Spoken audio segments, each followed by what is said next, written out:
semuanya, Assalamualaikum. Perkenalkan, aku Ertianisa Fitri. Pada video kali ini, aku akan mereview sebuah novel yang baru selesai aku baca. Novel apakah dia? Ceng ceng. Novel Please Look After Mom karya Kyung Suk Shin.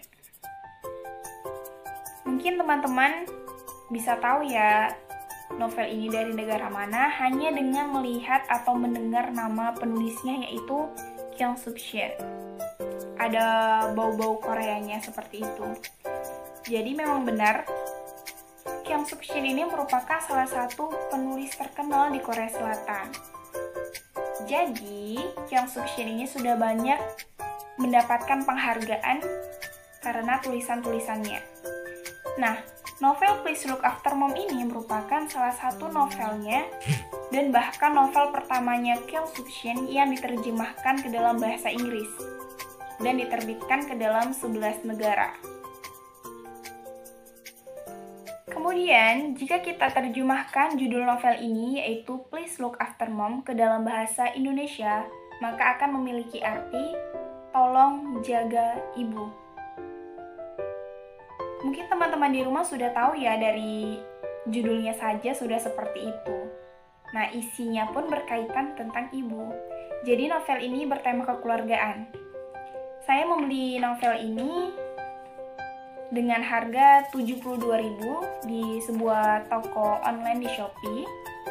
Itu sudah sekalian ongkirnya. Tetapi jika kita pergi ke Gramedia itu harganya sekitar 80.000, teman-teman.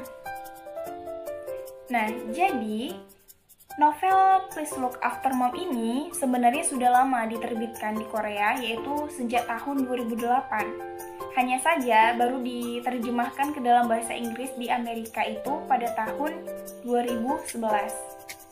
Dan di Indonesia sendiri, saat saya mencari informasinya, itu sekitar tahun 2016 baru ada di Indonesia. Jadi novel ini memiliki, sebenarnya sudah cukup banyak berganti-ganti sampul ya, berganti-ganti cover. Dan ini merupakan cover terbarunya yang diterbitkan pada tahun 2022. Oke, di sini di belakang buku ini ada sinopsisnya, akan saya bacakan. Sepasang suami istri berangkat ke kota untuk mengunjungi anak-anak mereka yang telah dewasa. Sang suami bergegas naik ke gerbong kereta bawah tanah dan mengira istrinya mengikuti di belakangnya. Setelah melewati beberapa stasiun, barulah dia menyadari bahwa istrinya tak ada. Istrinya tertinggal di stasiun Seoul. Perempuan yang hilang itu tak kunjung ditemukan. Dan keluarga yang kehilangan ibu, istri, atau ipar mesti mengatasi trauma akibat kejadian tersebut. Satu persatu mereka teringat hal-hal di masa lampau yang kini membuat mereka tersadar betapa pentingnya peran sang ibu bagi mereka, dan betapa sedikitnya mereka mengenal sosok sang ibu selama ini. Perasaan-perasaannya, harapan-harapannya, dan bahkan mimpi-mimpinya. Jadi memang benar ya teman-teman, buku ini tuh bercerita tentang seorang ibu yang hilang, seperti itu. Saya akan menceritakan sedikit cerita dari novel ini, seperti rangkuman ceritanya. Jadi di novel ini diceritakan bahwa ada sebuah keluarga.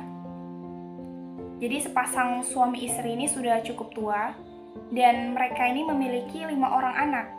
Anak pertama itu dia bernama Hyung Chol, merupakan anak laki-laki. Kemudian anak yang kedua ini merupakan laki-laki juga.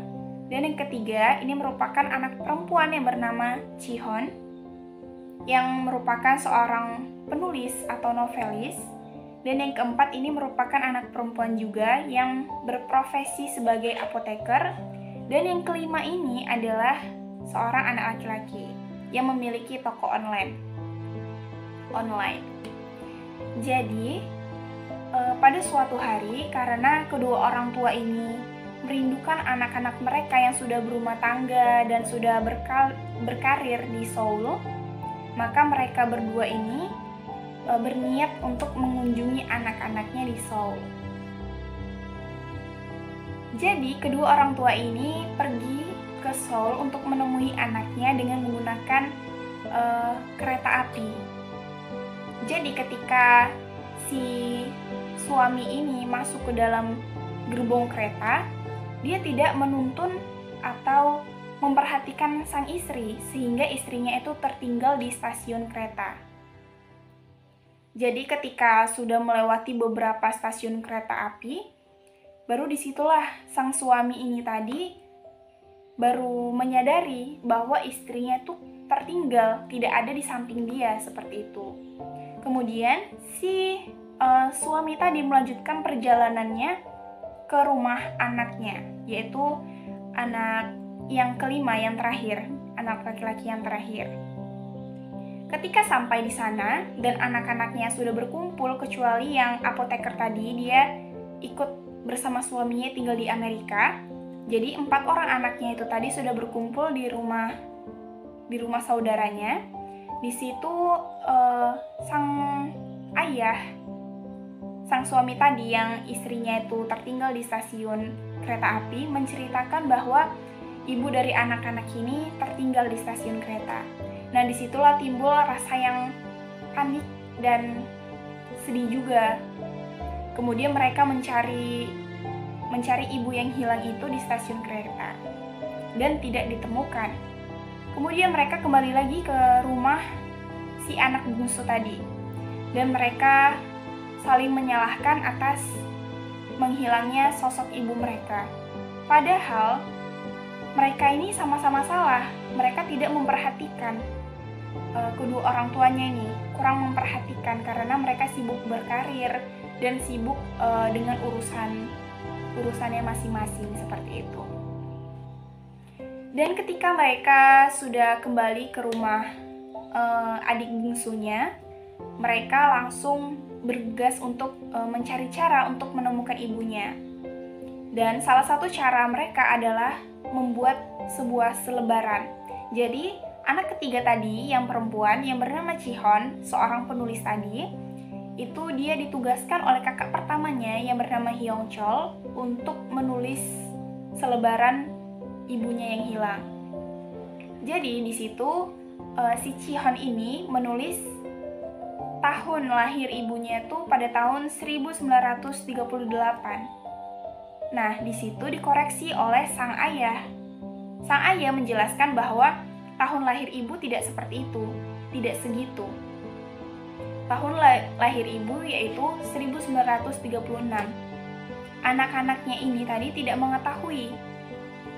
Baru mengetahui bahwa sebenarnya selama ini yang mereka tahu itu ulang tahun ibu itu salah. Umur ibu yang sebenarnya itu 2 tahun lebih tua. Dan ketika dijelaskan oleh sang ayah, ternyata di Korea itu dia sudah biasa hal-hal seperti itu terjadi pada zaman dahulu. Karena dulu di Korea itu ketika seorang bayi baru lahir, orang tuanya itu membesarkan anaknya terlebih dahulu, sekitar beberapa bulan atau bahkan beberapa tahun. Kemudian barulah mereka membuat akta kelahiran, sehingga umur ibu itu sebenarnya 2 tahun lebih tua dari umurnya sebenarnya. Kemudian setelah mereka melakukan perdebatan dan akhirnya setelah keputusan dari Hyongchol ini, mereka menulis di selebaran itu ulang tahun ibu yang sesuai dengan akta kelahirannya, yaitu tahun 1938. Nah, dari sinilah, dari hilangnya ibu ini, mereka merasa flashback atau seperti kembali ke masa lalu saat mereka bersama ibu-ibu mereka. Dari sinilah kisah itu dimulai. Jadi novel ini memiliki 5 buah bab cerita. Yang pertama itu berdasarkan sudut pandang dari Chihon atau anak perempuan pertama yang menjadi seorang penulis. Kemudian yang kedua pada bab kedua ini, dia berdasarkan sudut pandang dari anak laki-laki pertama yang bernama Hyung Chol, dan yang ketiga itu berdasarkan sudut pandang dari sang ayah atau sang suami. Pada bab keempat ini memiliki dua sudut pandang, yaitu sudut pandang orang kedua menjadi orang pertama, yaitu dari sudut pandang sang ibu, kemudian beralih kepada sudut pandang anak perempuan kedua yang menjadi apoteker dan tinggal di Amerika ikut suaminya. Dan yang terakhir ini kembali lagi kepada sudut pandang si Chihon atau yang menjadi penulis. Jadi setelah mereka membuat selebaran itu, mereka menyebutkan atau menuliskan imbalan yang akan diperoleh jika ada orang yang dapat menemukan ibu mereka. Jadi mereka memberikan imbalan sebesar 5 juta won atau jika dirupiahkan itu sekitar 58 juta rupiah.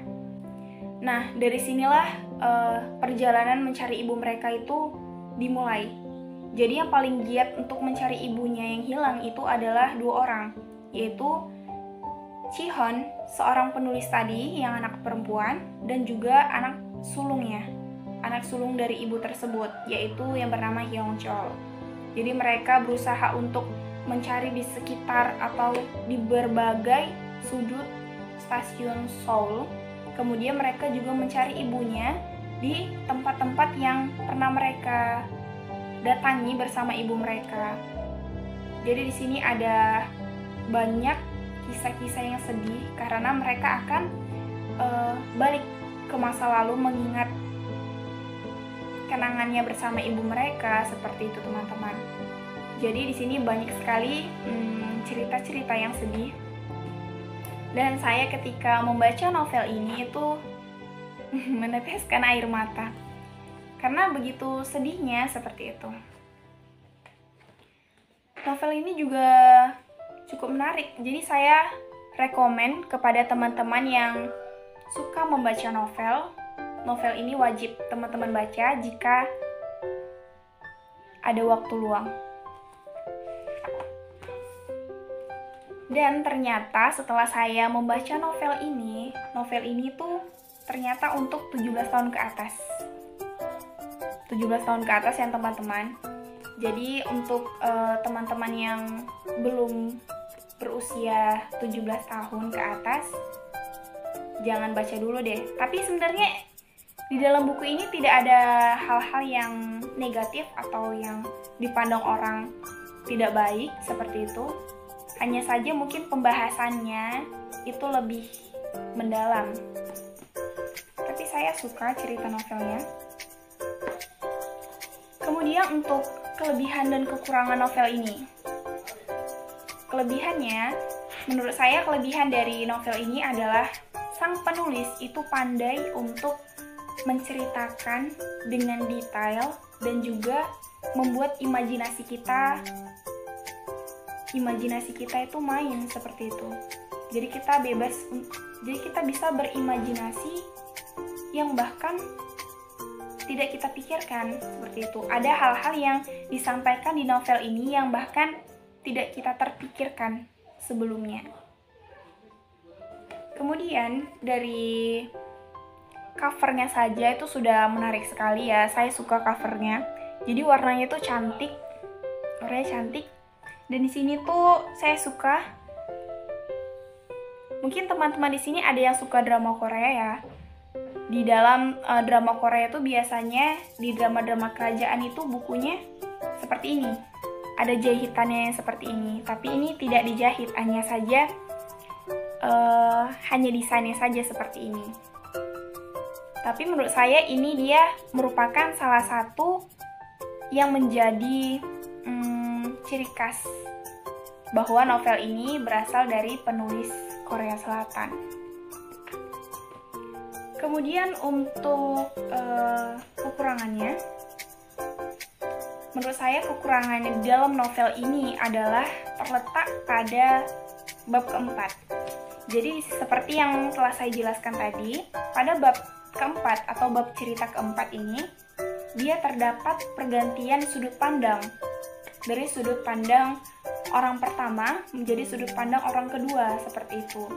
Jadi ketika saya membaca cerita ini pada bab keempat, saya harus bisa berkali-kali gitu. Jadi kita harus berkali-kali membacanya dulu. Ini sebenarnya sudut pandangnya mengarah kepada siapa, seperti itu. Jadi itu saja. Kemudian satu lagi, di sini juga ada sedikit typo. Seperti ada kalimat yang tidak diberi spasi, seperti itu. Jadi mungkin itu saja yang menjadi kekurangan dari novel ini, tapi selebihnya saya suka. Apalagi saya juga suka yang sedih-sedih seperti ini. Jadi menurut saya ini sudah cukup bagus ya teman-teman. Bagus sekali malah. Jadi mungkin itu saja review novel dari saya hari ini. Saya akhiri. Wassalamualaikum warahmatullahi wabarakatuh.